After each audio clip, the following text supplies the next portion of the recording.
ADH Group. Building dreams since 2004. In this video, we're going to take you step by step through the installation of GAF ProStart starter strip shingles. To get started, break a ProStart starter strip shingle into two separate starter strips at the perforated line. When using 39 3/8 inch field shingles, remove 3 inches from the first starter piece. When using 36 inch shingles, start with a 10 inch starter strip. Position the first strip parallel to the eave, sealant side facing up, and toward the eave edge. Remember, starter strips should overhang eaves, rakes, and the drip edge by 1/4 to 3/4 of an inch. Starting 1 to 2 inches in from the edge, nail along a line 1 inch to 3 inches above the eave. Do not nail into the sealant.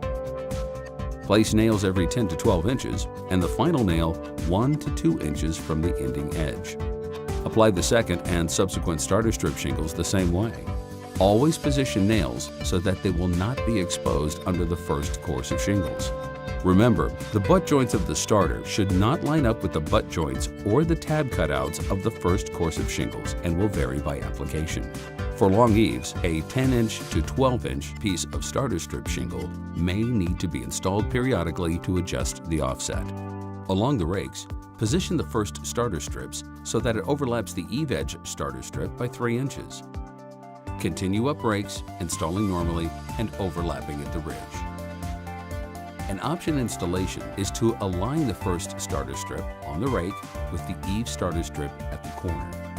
Then trim from corner to corner to provide a seamless line of adhesion. ADH Group. Building dreams since 2004.